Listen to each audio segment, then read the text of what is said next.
आणि एक महत्त्वाची बातमी आपण बुलेटिनच्या सुरुवातीलाच पाहणार आहोत। जम्मू काश्मीरमध्ये भारतीय सैन्य दलाच्या वाहनाचा भीषण अपघात झालेला आहे। डोडा जिल्ह्यामध्ये जवानांचं कॅस्पर हे वाहन 200 फूट खोल दरीत कोसळलंय।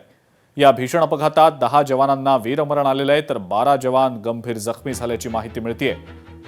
प्राथमिक माहितीनुसार सैन्य दलाचं हे वाहन डोडा जिल्ह्यातल्या भद्रवाह चंबा रस्त्यावरनं जात होतं। अपघाताच्या वेळेला या कॅस्पर वाहनात एकूण 17 जवान प्रवास करत होते। ते सर्वजण एका उंच पर्वतीय पोस्टकडे जात असताना चालकाचा वाहनावरचा ताबा सुटला आणि हा अपघात झालाय। या घटनेची माहिती मिळताच मदत आणि बचाव पथक तत्काळ घटनास्थळी रवाना झालं होतं। दरीत कोसळलेल्या वाहनातून जवानांना बाहेर काढण्यासाठी युद्ध पातळीवर बचाव कार्य राबवण्यात आलंय। जखमी सैनिकांना जवानांना घटनास्थळी तातडीनं प्राथमिक उपचार दिले गेले आणि त्यानंतर त्यांना पुढच्या उपचारांसाठी उधमपूर इथं हेलिकॉप्टरनं हलवण्यात आलेलं आहे। अधिक माहिती या संदर्भातली आपण जाणून घेणार आहोत। अविनाश देगसकर आपले प्रतिनिधी आपल्या सोबत आहेत सध्या। अविनाश, भीषण असा हा अपघात, काय नेमकी या संदर्भातली सध्याची माहिती आहे? अजिंक्य, भारतीय सैन्याबद्दल ही दुर्दैवी घटना किंवा दुःखद घटना ही समोर आलेली आहे।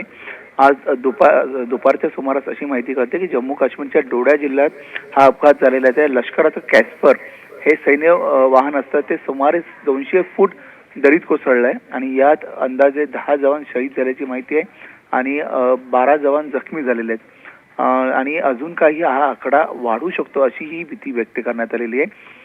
लष्कराचं हे वाहन आहे ते डोडा जिल्ह्यातील भद्रवाह चंबा रोडवरनं जात होतो। हा अत्यंत निमुळता रोड आहे। दरीतून जाणारा, दरीच्या बाजूने असणारा रस्त्यावर जाणारा हा मार्ग आहे आणि त्यात हे कॅस्पर वाहन आहे ते दरीत कोसळलेलं आहे आणि त्या वाहनावरचा चालकावरचा ताबा सुटल्याने हा अपघात झाल्याची सध्या माहिती आहे। या घटनेची आर्मीला माहिती मिळतात पटकन लवकरात लवकर मदत पथक आहे तात्काळ त्या घटनास्थळी पोहोचलेलं आहे आणि दरीत कोसळलेल्या वाहनातून अनेक जवानांना बाहेर काढलेलं आणि युद्ध पातळीवर बचाव कार्य सुरू केलं आणि प्राथमिक उपचार देऊन लगेच त्यांना उधमपूर येथे विमानाने हलवण्यात आलेले आहे। आता पुढची अपडेट जशी आपल्याला कळेल तशी पुढे आपल्याला कळत राहील की दुर्दैवाने पण हा आकडा मोठा झालेला आहे, हे मात्र खरं आहे। ठीक आहे अविनाश, धन्यवाद सविस्तर माहिती आपण दिलीत त्याबद्दल।